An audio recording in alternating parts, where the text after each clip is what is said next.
Hey guys, Jeremy here with Simple Little Life, and welcome to another build video. The knife that we're going to build today was designed by a client of mine, and he'd wanted a cross between the Chunky Monkey, a Tanto, and a chopper. So it's kind of an odd combination. I'm going to call this thing the Chanto. Now, in designing this knife, I'd sent the drawings to the client and he loved it. Initially, it was 30 centimeters overall length, and he said, well, let's make the blade 30 centimeters and, just add the handle to that and we'll be good. So this is the largest knife that I've ever made, and I think it's about 16 inches, just over 16 inches long, barely fit into my heat treat oven. We did this out of 3/16 01 tool steel. We just kind of cut it up here, first of all, in the portable bandsaw with 14 TPI teeth. I find those work great.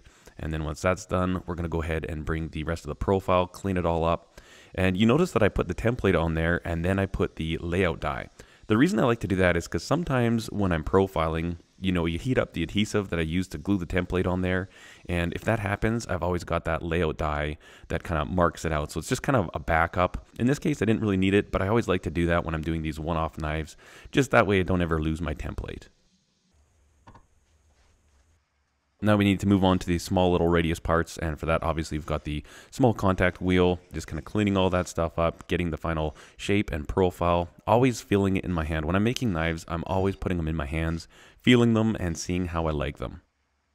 The next step of the process is drilling the holes, and you may have noticed a couple stages that I missed in the filming. First one being the jimping, the thumb jimping I put in. I don't know why I didn't film that. I've got lots of videos about that, even a Tool Time Tuesday. And then also the texturing. I used the needle scaler on this, and for some reason I don't know what happened. It just didn't dawn on me to film what was going on. So my apologies for that, but you can use your imagination. And again, I've shown the needle scaler on this. I'll put some links to those videos in the description down below. So once I've got the location for the pins drilled, I'll drill out several holes. The main reason for this is for the epoxy to flow through to both sides of the handle, both scales. I just find that helps bond it. Weight reduction, I didn't really want too much weight reduction just because we've got so much weight in the blade. I thought it might be really off balance if I tried to lighten up the handle a whole lot. And then I countersink all those holes. It just helps keep everything clean, and then also when you're fitting up your pins, a lot of times having the countersink on there just makes it go in a lot easier. And then we're going to use a lanyard tube on this one. I figure with this being a chopper, sometimes it's nice to be able to lash it to your wrist just to make sure you don't, the knife doesn't go flying out if you're whacking away at something. So I'm going to put a carbon fiber tube in there as well as carbon fiber pins. And again, we're going to countersink that hole.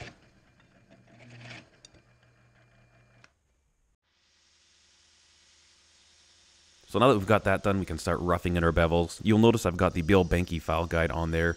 That really helps get nice, clean plunge lines from one side to the other. Again, I've got a lot of information on my channel about that, but that is a tool that I love and I use it all the time. Now, with a blade like this, there's a lot of grinding, so I don't show all of it, but I did this whole thing freehand. And the thing that's especially tricky is that you need to hold the blade at an angle because I wanted angled plunge lines. And I like the grind lines to match throughout the entire knife. Now this clip right here is actually real time, just so you can see, I guess give an idea of how I like to grind. You notice I've got my left hand there, the thumb, supporting it and keeping even pressure. And I kind of keep that in line with the grinder for the most of the grind.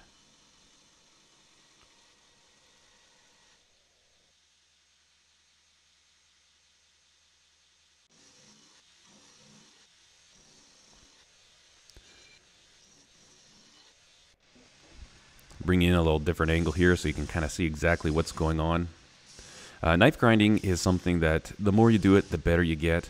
Also, you'll notice that I took the file guide off. Once I've got the primary grinds done and the plunge line is fairly well established, usually I like to take it off. I just find it easier to work without it on there. And usually, once you've got a nicely established plunge line, typically when you're being careful, you don't overshoot it. So.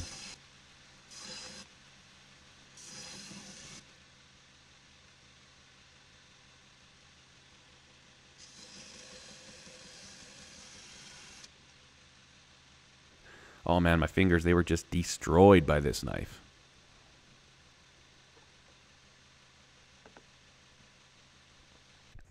And then we're going to heat treat. The heat treat that I use for this, I actually do 1600 degrees. The reason for that is that I find that 01 tool steel, by the time I take it out of the oven and put it in the oil, it loses so much heat. I know a lot of people are like, okay, 1450, 1475, whatever. When I use those temperatures, I do not get a decent heat treat. It just doesn't get hard. This was also a clip that I had forgotten to film, and that was grinding the tip in. This is with a jig that I had made, and man, that thing makes it so nice to grind the tips. I've got a video on how I made this. It's a fairly recent project for me, but it sure made it a lot nicer to get nice, even, consistent tips there. Now, what I'm doing right here is just cleaning up the oxides or the scale or whatever that comes from the heat treat process, and I'm using these little, they're called 3M radial bristle brushes, and I get them from the Fordham website, and I'm using them obviously in my Fordham there. You can use them in a Dremel, but they do a great job at removing like the mill scale and stuff like that while leaving the texture underneath. And now we're on to our cleanup grinds. Now, I ended up grinding this thing to about 15 thousandths of an inch. I left the Tanto tip a little thicker. I took that to 25 thousandths of an inch. You know, the idea behind a Tanto, the tip of it, is typically that'll be used more for stabbing.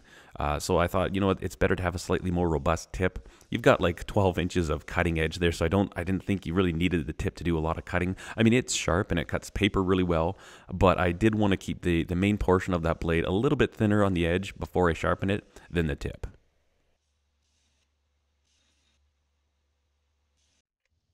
So I worked up with the abrasives up to 220 grit, and then I went to the Scotch-Brite belt, and this is a fine Scotch-Brite belt. And you'll notice I do some of it here on the rotary platen. I don't use a lot of pressure, but I just wanted to get a little bit of a blend in there. And then when I was done with this, I did switch back to the flat platen, but I didn't use a rotary platen with abrasives, but just with the Scotch-Brite. But it does a nice job of just really kind of smoothing out that upper bevel line.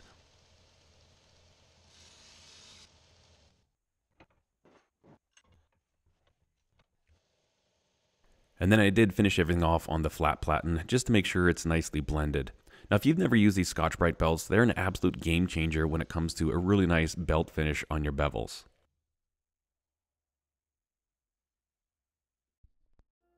So the wood that we're going to use is a dyed stabilized Buckeye burl, I do believe, and I glued some G10 liners to that, and I forgot to film that too. I mean, there's so much to this project that I'm like, whoops, I forgot to roll the camera, even though my intention when I set out to do this video, or to do this knife, was to make a nice video about it. So again, you can use your imagination and just think about what it's like to glue G10 liners to pieces of wood.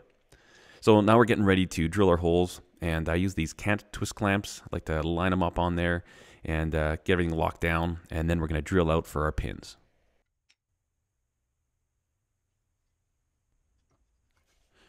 Using the 1, 2, 3 blocks, that way we've got clearance for our cant twist clamps there, and we're going to pop some holes in here.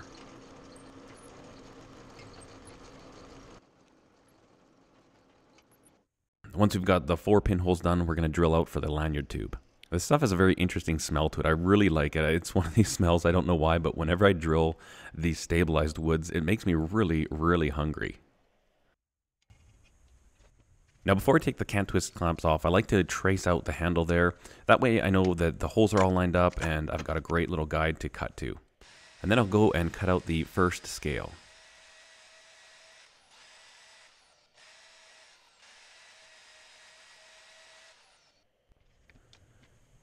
Once I've got the first scale cut out, I'll go ahead and measure all my tubes and my pins, and I'll cut those out. Again, footage that I didn't take. Now what I like to do is kind of draw out where I want the handle to end, and I mark that on the blade. I line the blade up to the handle, and then I just transfer a couple Sharpie marks just to give myself some reference points, and from there I'll just freehand draw that onto the handle.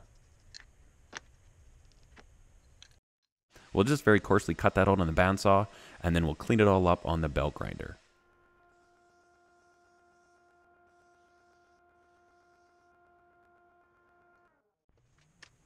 And then I'll put that one scale onto the knife, line it up with the pins, and just double check that I like the shape of it, how high it comes up, and just kind of make sure it's exactly what I want. Always, you'll want to leave these things a little bit big. I mean, it's always easier to grind away more. And I always work from one side just to establish the feel of how the handle's going to be and where it relates to the ricasso of the knife. And then once that's done, I'll put the two scales together, line them up with the pins, and that way I can finish the final shaping, working with both scales together as one unit. Get them exactly the same.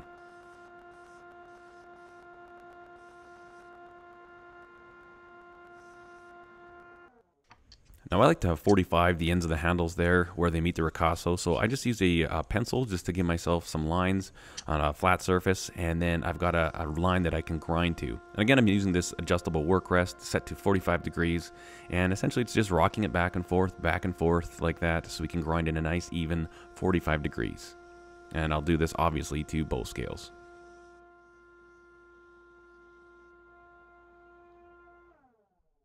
So I'll finish grinding those in at about 220 on the belt grinder, and then I switch to hand sanding. Start with 400, work my way up to sometimes up to 2000 grit. You got to remember that this portion of the handle is very hard to work on once it's glued on to the knife. So you want to definitely get this to its finished state before you go ahead and do your glue up. And then I'll just take some 80 grit sandpaper and prep all the surfaces for glue. Obviously, we'll clean everything up with some lacquer thinner, make sure everything's nice and free, lint-free, grease-free, and then we'll mix up our epoxy. I use a DevCon 2-part epoxy. It's a 5-minute epoxy, so you got to work fairly quickly. I really like that stuff. I have had zero issues with it. It's kind of nice that it cures quicker, so if you'd wanted to, I mean, you could get grinding on this handle within, a few hours. I left this one for a couple days, actually, before I shaped it, but it's really nice having that option that, boom, that epoxy is going to set up really quickly. And then after the glue's on, we'll throw some clamps on there and make sure that we get all the squeeze out wiped away near the ricasso there, and then also on those 45s that we had ground in.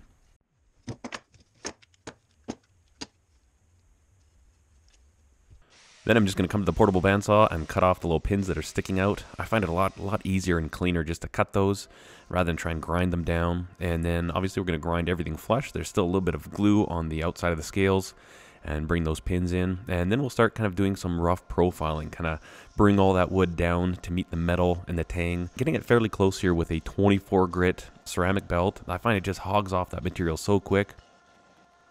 And then once we've got that close to the tang, I'll switch up to my 10-inch contact wheel set up in the horizontal fashion, and I'll use that to bring it right down to the tang of the knife.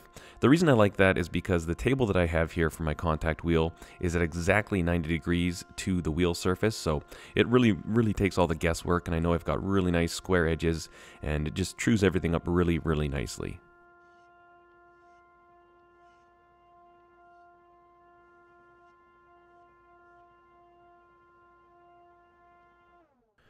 And then we're back to the small contact wheel, cleaning up the inside of the handle there, that finger choil. And one thing I like to do when I finish this stage up, a lot of times with these small contact wheels, when you kind of go slow, you end up getting bumps because it's such a small radius that you're grinding. So when I'm finishing these up, what I do is long sweeping passes, and you can kind of see it right here. I'll start at one end and just kind of drag it all the way to the other. And even if I have ridges in there from the small contact wheel, I find that if I just do a couple of those passes, very even sweeping motion, I can get that really nice and smooth and clean it up really well in there. Now what I'm doing right here is putting a little bit of a relief in for my thumb. I don't know when I started doing this, but it makes it very comfortable. I'm using a 5-inch contact wheel for that, and basically I just kind of grind a little groove in there. I'm sort of using the work rest, but I'm also kind of controlling the angle and just checking it to make sure that groove kind of runs down centered with the handle. And now I want to put a taper on the end of this knife, so I just used a piece of 1095 steel there just as a shim to kind of get my pencil up to the right height, and then again using that pencil just to give myself some marks. Basically it's just a real quick way to put a measurement on the end of the knife there. And then I'll mark out where I want the taper to stop, roughly about the middle of the handle, kind of put it in the hand and see where you want it to end, and then I'll just transfer that line all around the handle. Then I can just connect those two marks with a little ruler here, and it gives you a really nice guide to grind to. When you're putting in that initial taper, it really helps when you can lay out the lines on your scales, and it just takes all the guesswork out of it. You've got a visual, you grind to that, and boom, you're good to go. And then we just start grinding to those lines, and when I'm shaping my handles, I do all these hard lines, the basic outline of the shape, so it's very square. It just makes it a lot easier to get everything consistent, and after that we can start putting in some contouring and making it more comfortable. Now I start out my contouring with the radius platen. I really like that, very forgiving, and just kind of moving around the different parts of the radius platen, kind of putting some relief in there for your fingers, and rounding everything over. And again, kind of thinking with the hard lines theme, when I'm shaping my handles, I always kind of work in really hard lines in the beginning. I find them a lot easier to see what's going on and compare one side to the other. And then once I've got everything kind of roughly figured out and it feels good, then I'll start blending everything and rounding everything over. And again, finishing most of the work here on my rotary platen. And then when I'm done with the rotary platen, I'll do all my final blending and smoothing everything in with a 1-inch scalloped belt. This is a 220 grit belt, and I just take the platen off of my flat platen. I just remove that platen part of it, so I'm in between these two wheels.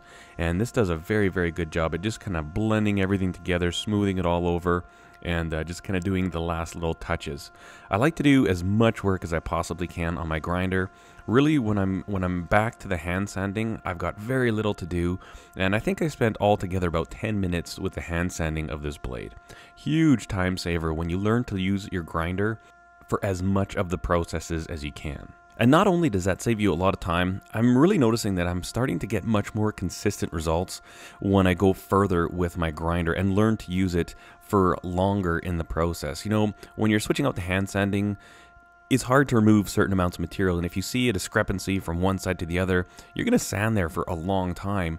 And so I find it much quicker if I can just, you know, hit it on the grinder, keep checking it, keep feeling it, seeing how it is in the hand, where are the hot spots, where is it uneven, and just kind of making tweaks from one side to the other, front to back, all over the handle on the grinder. Absolutely love the new workflow that I'm forcing myself into by using my grinder for almost all of the handle shaping. And with as much done on the grinder as I feel comfortable doing, inevitably you have to switch up to hand sanding. I ended up taking this one to 2000 grit, spending most of the time at about 400, you know, just really smoothing things out, making sure there's no grind lines from the previous abrasives, and then kind of just working up through the grits. And once you're up to like the 800,000 and 2000, I mean, you're just barely going over it. You're just refining the surface finish, smoothing everything out. And like I said, I think this handle took about 10 minutes of hand sanding.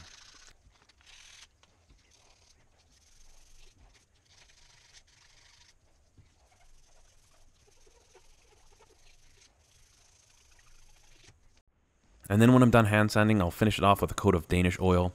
Now, with this being stabilized wood, I don't really think it's overly necessary to use a finish treatment on it, but I find that it helps keep it cleaner and just kind of really helps those colors pop.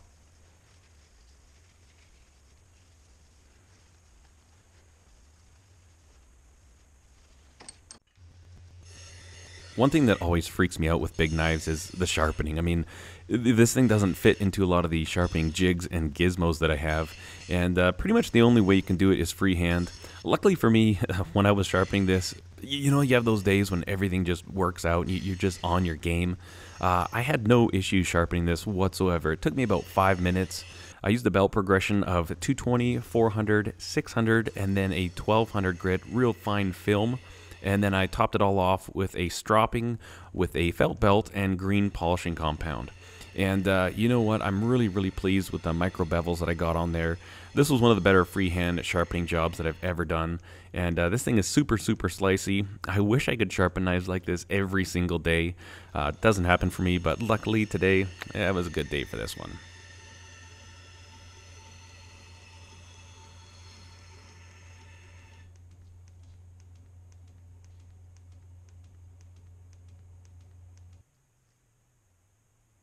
And with the sharpening complete, there's only one thing left to do, and that's give it a test cut. So I'm just using a piece of phone book paper here. This is thinner than printer paper.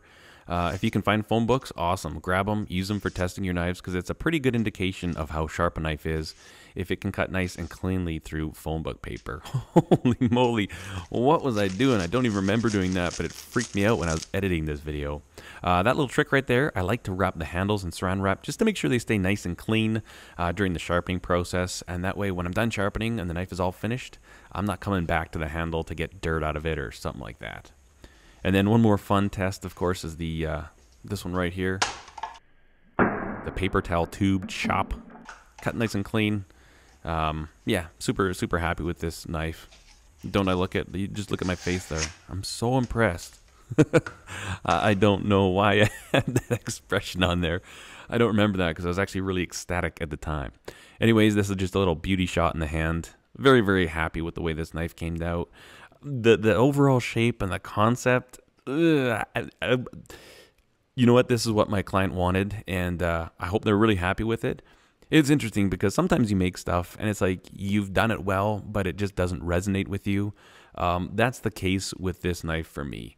I don't think I would make another one of these, but it was kind of fun. And, you know, there's certain skills that I got to employ and practice and get better at during the making of this blade. I do like the size of it, though, especially like when you hold it over your head like this. I mean, that is pure victory right there.